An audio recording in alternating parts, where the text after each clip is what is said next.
तो ये क्या नियम है कि ईडब्ल्यूएस पर कोई बात आती है तो उसको तुरंत आगे बढ़ाया जाता है, और ओबीसी एससी एसटी के आरक्षण की बात आती है तो उसे रोक दिया जाता है। इस आवाज़ को बुलंद करें कि न्यायपालिका में आरक्षण होना चाहिए, जो पद खाली है उन्हें जल्दी से जल्दी भरा जाना चाहिए, और इसमें जितनी दुर्व्यवस्थाएं इस तरह की हैं रिकमेंडेशन वाली, उनको दूर करके पारदर्शी प्रक्रिया लागू होनी चाहिए।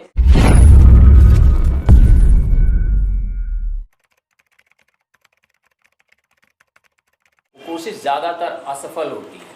क्यों होती है? क्योंकि जिसको हम बैकिंग कहते हैं, जिसको हम सपोर्ट सिस्टम कहते हैं, वो उनके पूरी तरह खिलाफ है। और वो क्या है? रिकमेंडेशन। अगर कहीं पूरी तरह से न्याय के पद की नियुक्ति, पूरी दुनिया के सारे आंकड़े उठा करके देख लीजिए, कहीं आपको ऐसा नहीं मिलेगा कि कोई जिला सत्र या जिला न्यायालय के व्यक्ति को उठा करके कोई हाई कोर्ट, सुप्रीम कोर्ट जैसी जगह पे बिठा दे, इसलिए कि उसका कैरियर बिल्कुल बेदाग है। वो बेदाग बना या बनाया गया ये किसी को नहीं पता है। किस तरह के निर्णय से कहाँ उनको पहुँचाया गया ये कोई नहीं जानता है। तो बहुत छोटी छोटी चीज़ें हैं जो आरक्षण ना लागू होने के कारण या न्यायपालिका में संवैधानिक प्रावधानों के पूरी तरह ना लागू होने के कारण परेशान करती हैं। अब कितनी ताज्जुब की चीज़ है कि न्यायपालिका को जिम्मेदारी दी गई है संवैधानिक या संविधान के नियमों के पालन करवाने की, और न्यायपालिका में जो लोग नियुक्त किए जाते हैं वो खुद ही संविधान के नियमों के अनुसार नहीं आते। तो ये जो विरोधाभास है, इसको लेकर के सरकारें चल रही हैं, इसको लेकर के व्यवस्था चल रही है। इसीलिए बार बार मांग उठती है कि न्यायपालिका में जो आरक्षण है वो लागू होना चाहिए, और अगर नहीं लागू किया जाता है तो न्यायपालिका जो है कभी भी ऐसे लोगों के लिए न्याय नहीं दिला सकती जो संसाधन संपन्न नहीं है। एक लेखक ने कहा था कि कोर्ट की ईंट ईंट पैसे मांगती है, जिनके पास पैसा नहीं है इसका मतलब उनके साथ न्याय नहीं होगा। तो जो छोटे छोटे ऐसे टूल हैं उनका इस्तेमाल करके सरकारें चाहे जितनी दावा करती हों, जितने वादे करती हों, जितने व्यवस्थाएं देती हों, लेकिन सच्चाई ये है कि वो लोग न्याय के नाम पर जनता को गुमराह कर रहे हैं। मैं ये नहीं कह रहा हूँ कि न्यायपालिका के सारे फैसले इस तरह की चीज़ों के खिलाफ हैं, लेकिन मैं एक दो छोटे छोटे उदाहरण देता हूँ। ईडब्ल्यूएस का आरक्षण लागू हुआ और 1 साल के अंदर अंदर पूरी तरह से उसको लागू कर दिया गया, साथ में उसको बैकलॉग भी दे दिया गया। लेकिन वहीं पर जो ईडब्ल्यूएस के आरक्षण के खिलाफ रिट पिटीशन दायर की गई है उस पर आज तक कोई सुनवाई नहीं हुई है। ये कौन सा नियम है और ये कौन लोग हैं जो इस तरह के फैसले दे रहे हैं? दूसरा, 1993 से लेके 2007 तक बार बार न्यायपालिका के सिस्टम को डिस्टर्ब करने की, न्यायपालिका ने आरक्षण की व्यवस्था को डिस्टर्ब करने की कोशिश की है। डिस्टर्ब नहीं बल्कि डिस्ट्रैक्ट। जिस दिशा में आरक्षण को जाना चाहिए था उस दिशा में ना ले जा करके उसमें नए नए पेंच लगाना और उसको होल्ड कर देना और उसमें और ज़्यादा समय देने की मांग करना और बीच बीच में चीज़ें बदल देना, ये सबसे ज़्यादा हमें देखने को मिलता है।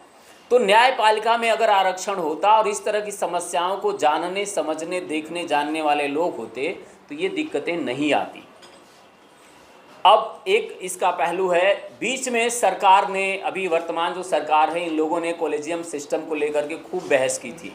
एक मंत्री जो है पूरे देश में उसको लेकर के जगह जगह मुहिम चलाए, उनको हटा दिया गया, उनकी जगह पे किसी और को ला दिया गया। जो आए उन्होंने आज तक कहीं एक लाइन कॉलेजियम सिस्टम के खिलाफ नहीं बोला है।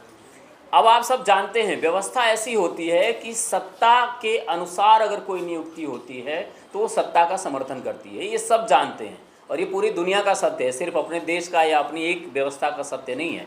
कोई भी नियुक्ति अगर सत्ता के समर्थन या सत्ता के आसपास के लिए होती है तो वो सत्ता का समर्थन करती है, वो सत्ता को संचालित करने में जो बाधाएं आती हैं उनको दूर करने में मदद करती है। यहाँ सबसे ज़्यादा दुख इसी बात का है कि क्या जो न्यायपालिका है वो कहीं सत्ता के साथ साठगांठ से चलाई जा रही है?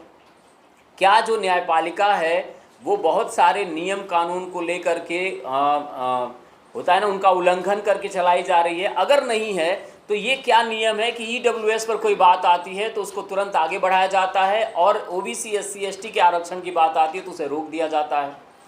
ये कौन लोग हैं जो इस एक ही पहलू को रोकने के लिए तैयार हैं, दूसरे पहलू पर बात नहीं करते हैं? बैकलॉग अगर ईडब्ल्यूएस में लागू हो सकता है तो ओबीसी एससी एसटी में बैकलॉग लागू क्यों नहीं होता? या क्यों नहीं हो सकता, नहीं हो सकता तो उसे कारण बताए जाएं, उस पर कोई बात ही नहीं होती।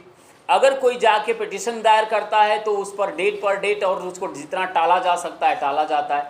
देखिए ये ऐसा नहीं है कि जानने वाले इसको नहीं जानते हैं, जो उसका शिकार है वो भी जानता है, जो उसका समर्थक है वो भी जानता है वो क्या कर रहा है।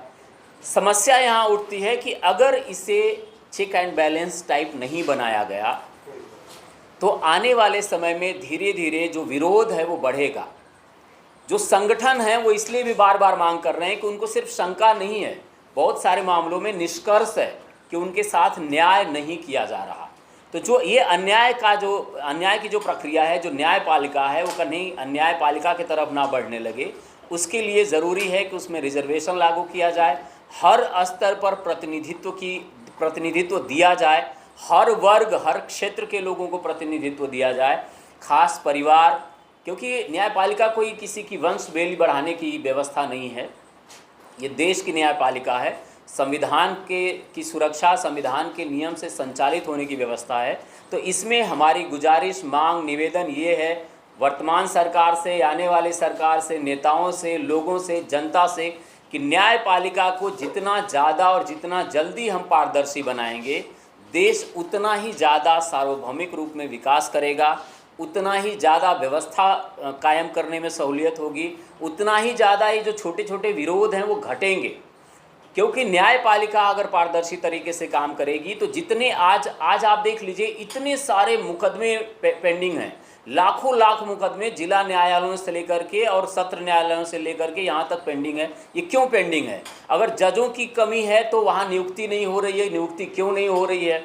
अगर नियुक्ति नहीं होगी तो जो लोग हैं उन पर बोझ इतना ज़्यादा है कि वो जैसे तैसे चीज़ों को निपटा रहे। तो निवेदन, गुजारिश, सलाह ये सब है, जितने आंदोलन करने वाले लोग हैं, जितने सामाजिक संगठन हैं, जो इस चीज़ के समर्थन में हैं, जो चाहते हैं कि न्यायपालिका में आरक्षण होना चाहिए, वो सारे लोग इस आवाज़ में आवाज़ मिलाएं, इस आवाज़ को बुलंद करें कि न्यायपालिका में आरक्षण होना चाहिए, जो पद खाली है उन्हें जल्दी से जल्दी भरा जाना चाहिए, और इसमें जितनी दुर्व्यवस्थाएं इस तरह की हैं रिकमेंडेशन वाली, उनको दूर करके पारदर्शी प्रक्रिया लागू होनी चाहिए। जैसे परीक्षा, जैसे अनुभव, या इस तरह की जो नीतियां हैं जिसमें सिर्फ रिकमेंडेशन चलती है, उन्हें किसी भी हालत में लागू नहीं किया जाना चाहिए। इससे न्यायपालिका की जो पारदर्शिता है वो घट रही है। और मुझे बस इतना ही कहना था। आप सबने सुना, बहुत बहुत धन्यवाद। नमस्कार, जय हिंद।